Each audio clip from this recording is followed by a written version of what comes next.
Getting a nice looking layout and overlays and all of that stuff is great for your stream, but ultimately would be kind of pointless if your viewers can't hear you or can't hear you well. This episode of my Streamlabs desktop tutorial course, sponsored by Streamlabs, is dedicated to fixing up all of your audio devices, understanding and mastering the mixer inside Streamlabs desktop, and even setting up a cool feature where your game sound or music can automatically duck below your microphone as you start talking, which is pretty sick. I'm EposVox, the stream professor. Let's flip on over to the desktop and get to work.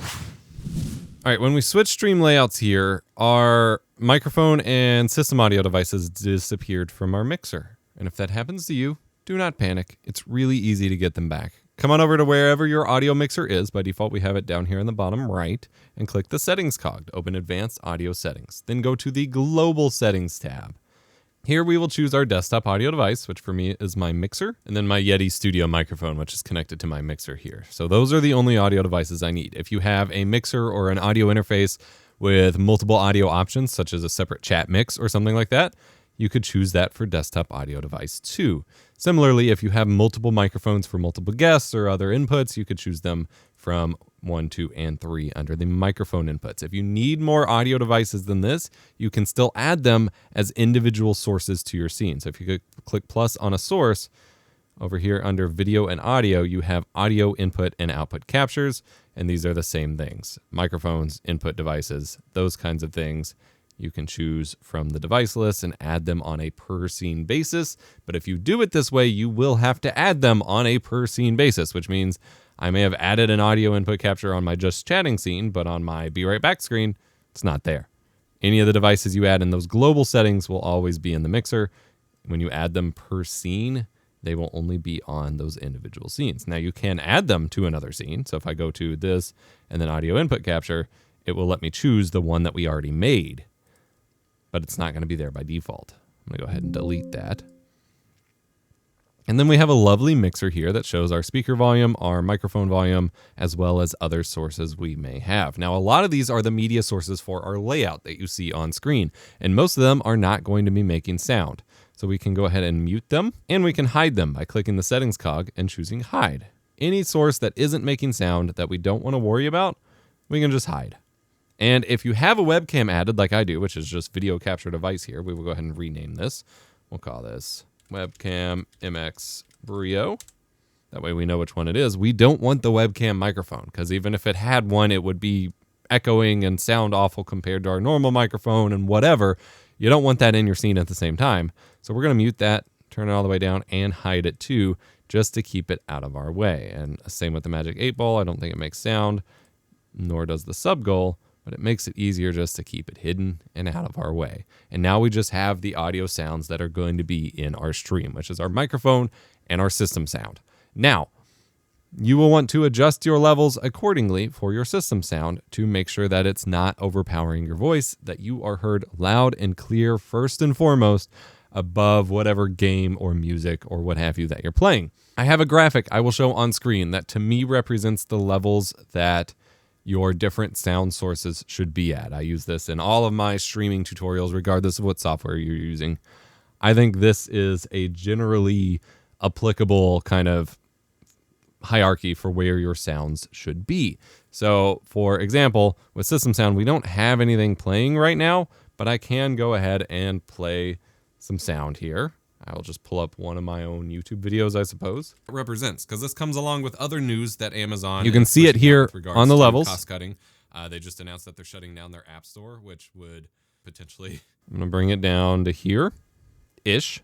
And then my strongest recommendation is to not just use the raw number, but to do test recordings. Come over here, hit record, record 30 seconds of both your game sound or whatever and your microphone talking, stop recording, play it back, and keep listening to your ear to make sure that it sounds correct. It is very difficult to make that judgment on the fly, especially if you are the one talking, because you're going to hear yourself in your head and you're going to appear louder that way than you will to the listener who doesn't have your voice echoing in their head on top of what's coming out of the speakers. So that's a general idea of how you might manage those audio levels, but we can dive in a little deeper. We can also make your microphone sound a little bit better. So I'm actually going to set up my recording here so that we can play with the audio levels, and you can see how the filters sound. So you can actually add filters such as a compressor, an equalizer, things like that to improve or tweak at least the sound quality of your audio. So if I go to the settings cog, we have a bunch of options, but what we want is filters and edit filters. Now here for our microphone, if you had a video source, it would show a preview of that. We can add a filter. You have gain, noise suppression, noise gate, compressor, and so on. I have a lot of videos diving into tweaking and optimizing your audio filter chain for your microphone at this point. My general recommendation, if you don't want to dive into those, is to gain your audio interface fairly low so that you have some headroom so that when you start yelling or reacting in game or whatever, you don't start clipping or peaking or distorting to your listeners. And so for that, we're going to set a little bit of a lower gain in our interface and then add in some software gain here to bring us back up. So I'm going to start dialing it up, and you can watch the bar in the bottom right, as well as I'll probably play the sample. If we crank it up all the way, we're going to start clipping and distorting and peaking, and it's going to be awful, and I'm sorry for your ears. And we want to turn that up to make up for however low we set it in our audio interface. However, you don't want to leave it like that, or as you can hear, you can still peak or clip a little bit. So next you want a compressor. A compressor is going to reduce the loud parts of your signal and then use makeup gain to bring the whole signal up so that you have a little bit more limited dynamic range so that your speaking volume is more even. I'm going to add a compressor. It will also help avoid clipping or peaking. For voiceover, I wish these were the default settings in these programs. You want a ratio of 3.5 or 4. What this is the ratio of how much it's going to squish down your peaks once you go over the threshold. The threshold is a set loudness that once you get louder than this number in decibels, louder than minus 18 in this case, it's going to activate the compressor and start squishing down your audio to try to get it back closer to the threshold based on this ratio. So we want something not too aggressive. Ba ba ba ba ba ba ba ba ba. Yeah, that's probably good. Ratio 4, threshold minus 20 to minus 15 range. And attack and release you can mostly leave. I like to leave a little bit longer of a release just because it makes it sound a little bit more natural. All that does is change like when it lets go of that compressor. And then you start looking at your levels here, and you can dial up some output gain if your signal got too quiet. So for example, if we set a really low threshold here, minus 30, and kept our ratio here, you can see here we're not peaking anywhere near as loud. We're also going to be a lot more boomy because it's the way compressors work. Your lower register kind of sounds are going to sound a little bit more boomy than your higher register sounds once they're compressed. And then we can dial up the output gain to get back to where we... Then we can dial up the output gain to get kind of back to where we want. But we don't really want to be that loud. So we're going to... somewhere, like I said, minus 20 to minus 15 range for the threshold, and then just add a little bit of makeup gain here, or output gain. We're not done yet. At the bare minimum, at the end of whatever you do here, you should always be adding a limiter. A limiter is like a compressor, but it has an infinite ratio so that you never go past this number, this threshold, this loudness, which right now is minus 6 dB cutoff. I typically want it around minus 2 for streaming audio so that you're not too quiet on Twitch. 1.5 to 2-ish. And then you can leave the release alone. That way, no matter what you set wrong here in these settings, in software at least, you are never going to clip or peak or distort. Now, that doesn't mean you won't in your interface or your microphone if you are screaming that loudly or did not set up your gain staging in your interface correctly. In terms of the audio software in Streamlabs here, you are never going to clip as long as you have a limiter at the end, theoretically. All right, if we want to tweak how we sound as well, you could get into VST plugins to start adding equalizers and things like that. There are some free ones I recommend from a company called Kilohertz, as well as from Reaper, the replugs. We're not going to dive too deep into those today. Again, I have lots of videos on those, but that is how you would add additional filters to add a little bit of flavor to your microphone. Honestly, just getting a basic compressor setup so that you are tame and even is going to do your listeners' ears a lot of good. There is, however, one more little secret trick I want to show you with the filters before we move on to the next topic, and that is called sidechaining. Sidechaining allows one source to be reduced based on the activity of another. In this case, we could have our system sound, which I'm just going to play my video in the background as the example. So I'm going to mute my speaker massive output. Sales of their kids' tablets and things like that. So I don't know. So what's we are on going to there. have our system sound reduce its audio based on our microphone talking. That way, when you're not talking, say you're in a story game or something, your viewers can hear it a little better. But then when you start talking, they can still hear you just fine. This is a really cool feature in Streamlabs. So you go over here. Again, add a filter, but this time we're adding it to our system sound or our game sound. You could do it to your music as well. Filters, edit filters. We're going to add a filter, and for this one, we're going to add a compressor, but we're going to call this ducking. Now with this, we're going to add a sidechain ducking source of our microphone. So we're going to find our microphone here. And now, based on the threshold of our microphone, our system sound is going to start reducing. So you can see here, it is playing, and as we start talking, it will start reducing. So we're going to set our threshold to minus 28, which is kind of on the quiet side of talking levels. We're going to set a little bit of a slower release. So the attack and release. The attack is how fast it activates once you reach this threshold of talking. Release is how long it takes to let go of it again. You want a really, really fast attack so that as soon as you start talking, it kicks in. But then you want a kind of slow release so that it doesn't keep jumping up and down in between breaths or something like that. In fact, I'd recommend pushing that out to like 300 milliseconds, maybe even half a second. That way, it's really not interfering with your voice.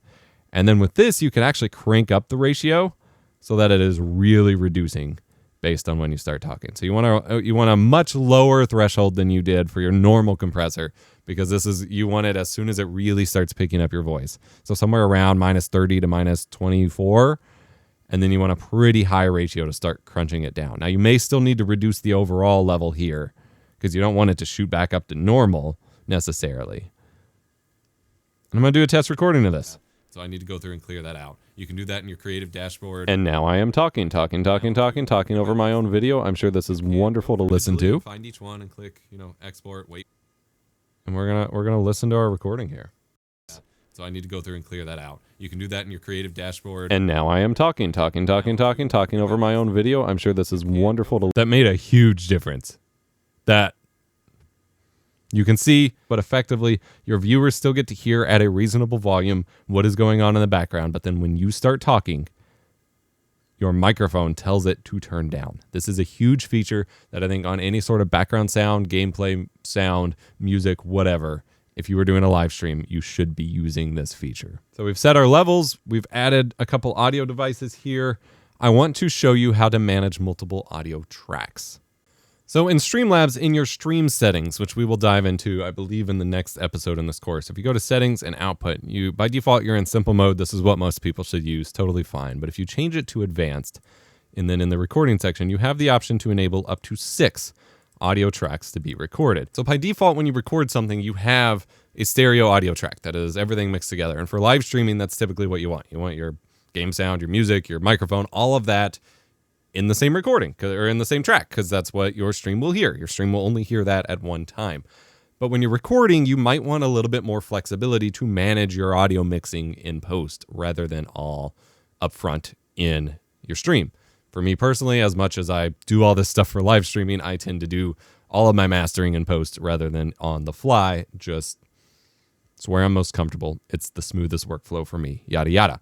And so you can actually separate your different devices out to those audio tracks for your recording. So let's say, for example, in our basic example here, I've got a microphone and I've got my system sound, which can be music, game, whatever.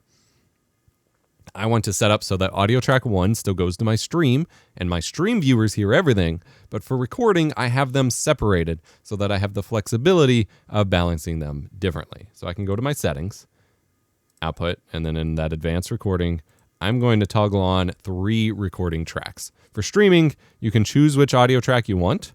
By default, it's set to 1. That's fine. There's no reason that you need to assign another audio track to your stream, but you have the option if you want to. That way I have my stream audio track just in case I want the version with my alerts or something else going off. But then I have a separate track for microphone and system sound that I can balance independently.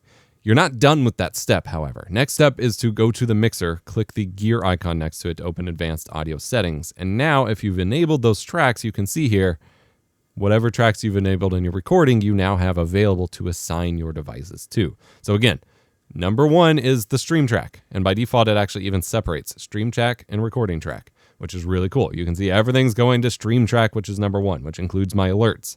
But for recording, I also want just the microphone going to track number 2 and just the headphones going to track number 3. And this visual separation is really powerful and helps you see which direction it's going in. If you want a little bit of extra security, the devices you've muted that you don't want showing up ever, you can go ahead and uncheck those from track 1.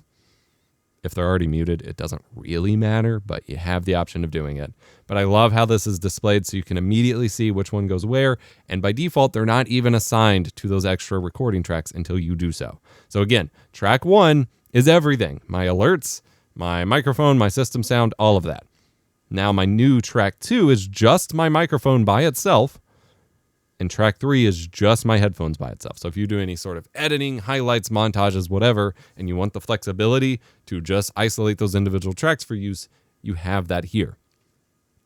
Don't need to do anything differently. Make sure you have them enabled in recording, and then make sure they're separated in the mixer. And do this every time you make a new scene collection or whatever, and you're good to go. Record, and you will have them separate to balance in your editor. And I will show you what that looks like in my editor of choice, DaVinci Resolve, right now. All right, here I am in DaVinci Resolve. If we drag on our test recording here, you can see I have 3 audio tracks. The first one is the stream track, which has everything mixed together.